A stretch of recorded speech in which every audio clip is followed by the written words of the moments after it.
आउज़ बिल्लाहि मिनश शैतानिर रजीम बिस्मिल्लाहिर्रहमानिर रहीम। शुरू अल्लाह के नाम से जो बड़ा मेहरबान नहायत रहम करने वाला है, जो दिलों के राज़ों को, दिलों के भेदों को भी खूब जानता है। आज की जो वीडियो, जो वजीफ़ा लेकर मैं आपकी खिदमत में हाज़िर हुई हूँ, वो एक ऐसा अमल है जो एक बुज़ुर्ग का बताया हुआ है। अगर आप ये अमल करते हैं तो इंशाअल्लाह ताला कामयाबी आपको 100% मिलती है, क्योंकि ये इतना तेज़ वजीफ़ा है कि 2 सेकंड में इंशाअल्लाह काम कर जाता है।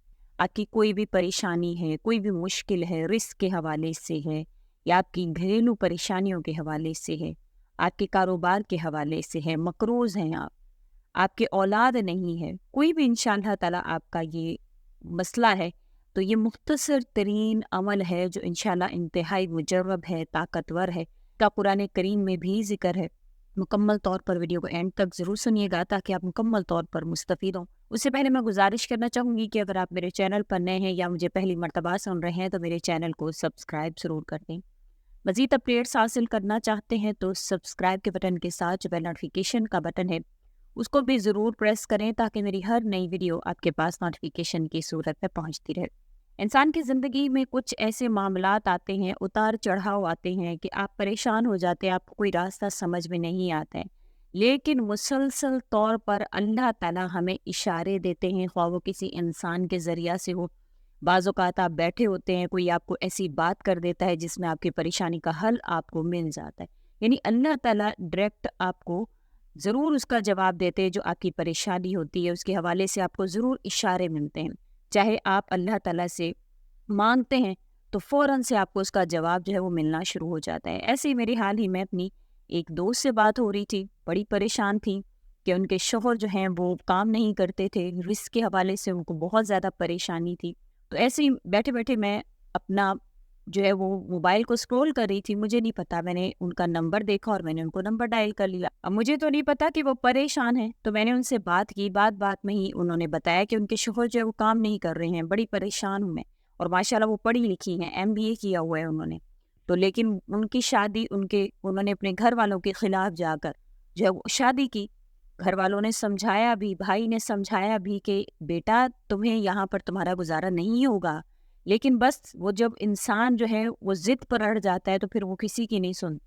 तो वो कहती है कि भाई इतना नाराज़ थे मुझसे कि जब मैं रुखसत हो रही थी तो मेरे भाई ने मेरे सर पर प्यार भी नहीं दिया था। क्योंकि उनको आइडिया होता है, जो बड़े होते हैं उनको पता होता है कि क्या आगे जाकर आपको मुश्किलात का सामना करना पड़ता है। तो वो कहती है अब हमारा घर भी अपना नहीं है, रेंट का घर है। पढ़ी लिखी है लेकिन इलाका ऐसा है, गाँव में उनकी जो है वो शादी हुई हुई है और वहाँ पर कोई ऐसे इंतज़ामात नहीं है कि वो पढ़ा सके या कोई ऐसी जॉब कर सके कि जिससे उसके घर के हालात ठीक हों। बड़ी परेशान है। तो मैंने उसको कहा कि आप इस्तिखारा करें। तो उन्होंने कहा कि आप कर दें। मैंने कहा नहीं, मैं नहीं कर सकती, क्योंकि मसनून तरीका नहीं है ये। इस्तिखारा जो है वो खुद किया जाता है, किसी से नहीं करवाया जाता। आप सल्लल्लाहु अलैहि वसल्लम ने सहाबा को तलकीन फरमाई, आपने ये नहीं फरमाया कि मैं कर। तो मैंने उनसे कहा कि आप खुद इस्तिखारा करें और 7 दिन मुसलसल इस्तिखारा करें, 2 नफिल पढ़कर इस्तिखारा की दुआ करें और अल्लाह ताला से मदद तलब करें। इंशाअल्लाह ताला आपको ज़रूर कोई ना कोई इशारा मिल जाएगा। और मैंने उनसे कहा कि आप जो भी आपका वजीफ़ा है, जो भी आपका ज़िक्र है, उसको और ज़्यादा बढ़ा दें। मुश्किल बढ़ जाए तो अपना वजीफ़ा बढ़ा दें, अपना ज़िक्र बढ़ा दें। अगर नहीं हल हो रही है तो और ज़्यादा उसकी तादाद कर दें। देखिए, जब इंसान बीमार होता है तो डॉक्टर पहले एक टाइम की दवाई देता है, लेकिन अगर बीमारी जो वो शिद्दत इख्तियार कर जाए तो वो कहता है कि हर 4 घंटे बाद इसको दवाई दें। तो लेकिन जब हमारी ज़िंदगी में परेशानी आती है, मुश्किलात जो इज़ाफ़ा कर जाती है, तो फिर हम ये जो है फ़ार्मूला वहाँ पर नहीं लगाते।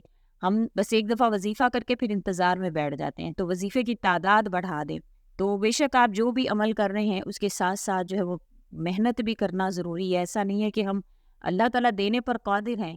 अल्लाह ताला कुरान करीम में फ़रमाते हैं कि बेशक अल्लाह ताला हर एक को रिज़्क देने पर क़ादिर है। अल्लाह ताला चाहे तो किसी को भी कमाने की ज़रूरत ना पड़े, कसब के बगैर ही, कमाने के बगैर ही अल्लाह ताला रिज़्क अता फ़रमा दे। लेकिन ये फुर्सत पाकर बाहम आपस में फ़साद करते, इसलिए अल्लाह ताला फ़रमाते कि मैंने इनको कसब में यानी कमाने में मशगूल किया ताकि ये फ़ारिग होकर फ़साद ना करें। जो कहते हैं कि जो खाली दिमाग होता है वो शैतान का घर होता है। तो इसी तरह से अल्लाह ताला ने कुरान करीम में खुद फरमाया, मैं चाहता तो सबको देता, लेकिन मेहनत की तरफ तलकीन फरमाई है। आप जानते हैं हज़रत सुलेमान अलैहिस्सलाम को कैसी बादशाहत अल्लाह करीम ने अता फरमाई कि उनसे पहले न किसी को दी गई, न आइंदा दी जाएगी। लेकिन وہ بھی جب اپنے تخت پر بیٹھتے یا کوئی وہ دیتے عوام کو جو ہے وہ کوئی بھی واعظ و نصیحت کرتے تو اس دوران کھجور کی چھال سے جو ہے وہ ٹوکری بناتے اور پھر اپنے خادم سے کہتے کہ اس کو بازار میں بیچ کر آؤ، اور اس سے جو پیسہ آتا اس سے آپ اپنے اہل و عیال پر یا خود اپنی اس پر خرچ کرتے تھے۔ تو بے شک اللہ تعالیٰ کو محنت بڑی پسند ہے، کسب بڑا پسند ہے۔ اسی طرح سے داؤد علیہ الصلوۃ والسلام کے حوالے سے فرمایا جاتا ہے کہ ان کی عادت شریفہ تھی کہ وہ بازار میں نکلتے اور دیکھتے کہ میرے بارے میں لوگ کیا رائے رکھتے ہیں، تو آپ اپنے عام سے لباس میں نکلتے۔ اسی طرح سے ایک دن سے جا رہے تھے تو حضرت جبرائیل علیہ الصلوۃ والسلام انسانی شکل میں آئے اور انہوں نے ان سے پوچھا کہ داؤد کیسا آدمی ہے؟ تو انہوں نے کہا ویسے تو بہت اچھا ہے لیکن اس کی عادت ہے جو بری ہے۔ انہوں نے کہا وہ کون سی عادت ہے؟ کہتے ہیں مسلمانوں کے بیت المال سے کھاتے ہیں۔ حالانکہ اللہ تعالیٰ کی ہاں اس سے بڑھ کر کوئی شخص محبوب نہیں جو اپنے ہاتھ کی مشقت سے کھاتا ہو۔ تو آپ روتے ہوئے محراب میں آئے، گڑ گڑا کر دعا کرنے لگے، اللہ تعالیٰ مجھے کوئی کام سکھائیں، یا اللہ مجھے کوئی کام سکھائیں، میں اپنے ہاتھ سے کیا کروں، مسلمانوں کے بیت المال سے مستغنی ہو جاؤں۔ تو اللہ تعالیٰ نے ان کے لیے لوہے کو نرم کر دیا۔ دیکھیں لوہا نرم نہیں ہوتا ہے، لیکن جب اللہ سے رو کر گڑ گڑا کر مانگا جاتا ہے تو اللہ ناممکن کو بھی ممکن بنا دیتے ہیں۔ تو اسی طرح سے اگر آپ کوئی بھی عمل کرتے ہیں تو آج کا عمل بھی انشاءاللہ تعالیٰ آپ سے جو ذکر کرے گا اپنے دل کے یقین کے ساتھ کرنا ہے۔ آپ کا کوئی بھی مسئلہ ہے قرآن کریم میں اس کے حوالے سے کہا گیا ہے کہ اگر کوئی رزق کے حوالے سے پریشان ہے تو انشاءاللہ اس کا رزق کیسے بڑھے گا؟ موسلا دھار بارش کی طرح، اور اللہ تعالیٰ اولاد بھی اس کو عطا فرمائیں گے، مال بھی عطا فرمائیں گے، اور اس کی پریشانیوں کا حل بھی ہے۔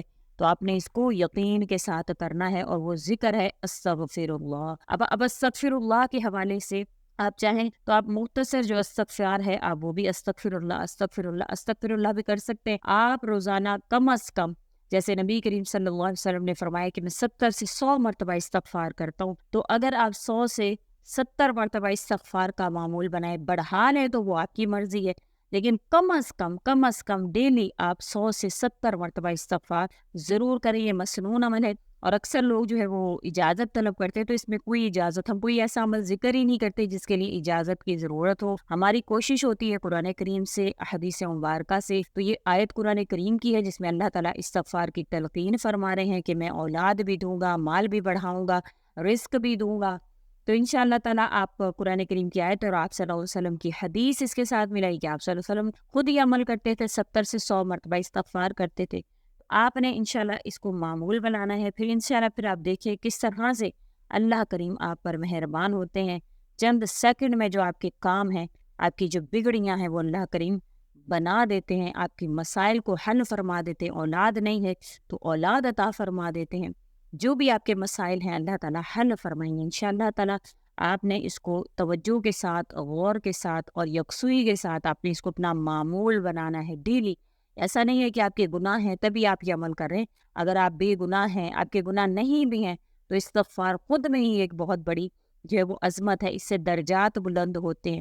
ضروری نہیں ہے کہ آپ گناہ گار، میں آپ سے کہوں کہ آپ استغفار کریں تو آپ کہیں میں نے تو کوئی گناہ ہی نہیں کیا ہے، تو ایسا نہیں ہے۔ اللہ درجات کو بلند فرماتے ہیں، اور اللہ تعالیٰ کو استغفار کرنے والے بہت پسند ہیں۔ عاجزی اللہ کو بہت پسند ہے، تو آپ اس کو اپنا معمول بنائیں۔ امید کرتی ہوں آپ کو میری ویڈیو اچھی لگی ہوگی۔ اگر اچھی لگی ہے تو لائک کریں، شیئر کریں، اور میرے چینل کو سبسکرائب بھی ضرور کر دیں۔ اسی کے ساتھ اجازت چاہوں گی، وآخر دعوانا ان الحمد للہ رب العالمین۔ اللہ حافظ۔